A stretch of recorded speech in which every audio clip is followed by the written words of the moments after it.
ನಮ್ಗೆ ರವಿ ಬೆಳಗೆರೆ ಅವರ ಪ್ರಪಂಚ ಗೊತ್ತು, ಭಾವನ ಅವರ ಪ್ರಪಂಚ ಹೇಗಿದೆ? ಮರಿ ರವಿ ಬೆಳಗೆರೆ ತರ ಇದೆ.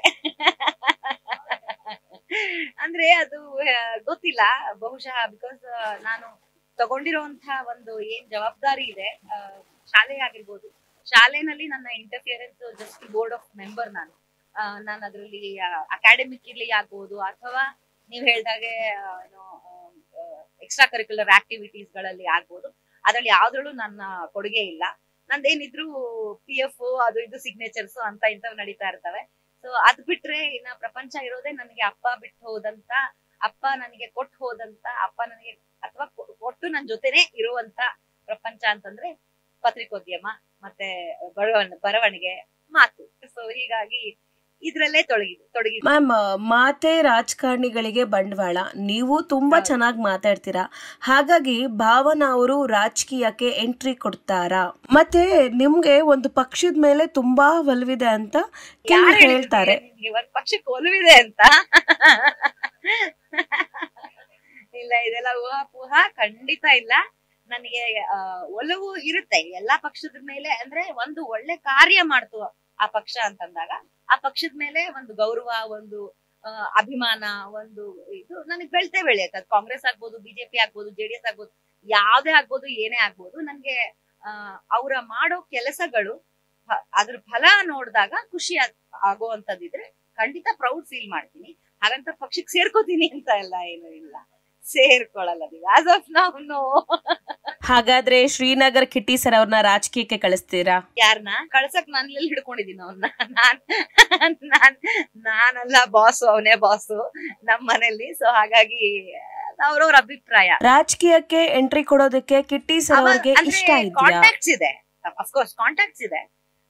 ಬರ್ತಾರೋ ಇಲ್ವೋ I am not very sure. ಈಗ ಬರ್ತಾರೆ ಅಂತ ಏಕವಚನದಲ್ಲಿ ಯಾವಾಗ ಸ್ಟಾರ್ಟ್ ಆಗತ್ತೆ ಅಂತ ಗೊತ್ತಾಗಲ್ಲ. ಬಿಕಾಸ್ ನಮ್ದು ಒಂದು 16 ವರ್ಷದ ಮದುವೆ ಪ್ಲಸ್ 6 ವರ್ಷದ ಲವ್ ಸಂಬಂಧ. ಸೊ ಹಾಗಾಗಿ ಏಕವಚನ ಬಂದ್ಬಿಡತ್ತೆ. ನೋಡೋರು ತಪ್ಪು ತಿಳ್ಕೋಬಾರ್ದು.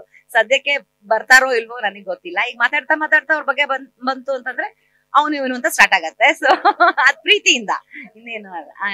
ಇರ್ಲಿ ಬಿಡಿ ಮ್ಯಾಮ್, ಈಗಿನ ಕಾಲದಲ್ಲಿ ಗಂಡಂದ್ರಿಗೆ ಯಾರು ಮರ್ಯಾದೆ ಕೊಡ್ತಾರೆ? ಇಲ್ಲ ಹಂಗಿಲ್ಲ. ನನ್ ಫ್ರೆಂಡ್ಸೇ ಇದಾರೆ, ಕೊಡ್ತಾರೆ. ಹೋಗ್ರಿ, ಬನ್ರಿ, ಹೋಗ್ರಿ ಅಂತೆಲ್ಲ ಅಂತಾರೆ.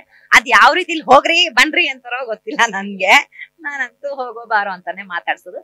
ಬಟ್ ಆ ಪಕ್ಷದಲ್ಲಿ ರಾಜಕೀಯದ ಬಗ್ಗೆ ಅವ್ರಿಗೆ ಅಂದ್ರೆ ಅವನ್ಗೆ ತುಂಬಾ ಇದಿದೆ, ಅಂದ್ರೆ ಇಂಟ್ರೆಸ್ಟ್ ಇದೆ. ಬರ್ಬೇಕು, ಅವರೇ ಅದ್ರೊಳಗಡೆ ಒಂದು ಈಜ್ಬೇಕು ಸಮುದ್ರದಲ್ಲಿ ಅನ್ನೋದು ಉದ್ದೇಶ ಇದ್ಯಾ ಇಲ್ವಾ, ನಾಟ್ ವೆರಿ ಶೋರ್. ನಾವ್ಯಾವತ್ತೂ ಡಿಸ್ಕಸ್ ಮಾಡಿಲ್ಲ. ಅಂದ್ರೆ ಶ್ರೀನಗರ್ ಕಿಟ್ಟಿ ಸರ್ ಅವರು, ನೋಡ್ ಭಾವನಾ, ಈ ಪಕ್ಷದವ್ರು ಚೆನ್ನಾಗಿ ಕೆಲಸ ಮಾಡ್ತಿಲ್ಲ, ನೋಡು ಈ ಪಕ್ಷದವ್ರು ಹೆಂಗ್ ಆಡ್ತಿದ್ದಾರೆ, ಈ ಪಕ್ಷದವ್ರು ಯಾಕೆ ಹಿಂಗ್ ಮಾಡ್ತಿದ್ದಾರೆ ಅಂತ ಯಾವತ್ತಾದ್ರೂ ನಿಮ್ ಹತ್ರ ಡಿಸ್ಕಸ್ ಮಾಡಿದಾರಾ?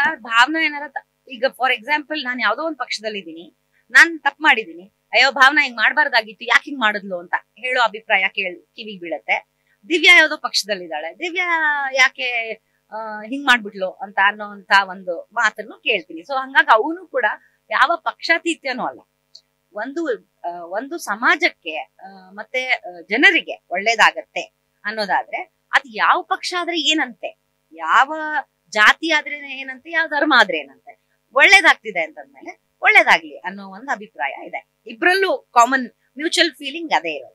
ಕ್ಷಣದ ಸುದ್ದಿಗಳಿಗಾಗಿ ಫ್ರೀಡಂ ಟಿವಿ ಸಬ್ಸ್ಕ್ರೈಬ್ ಮಾಡಿ, ಲೈಕ್ ಮಾಡಿ ಹಾಗೂ ಫಾಲೋ ಮಾಡಿ. ಹೊಸ ಸುದ್ದಿಗಳ ನೋಟಿಫಿಕೇಶನ್ಗಾಗಿ ಬೆಲ್ ಐಕಾನ್ ಮೇಲೆ ಕ್ಲಿಕ್ ಮಾಡಿ.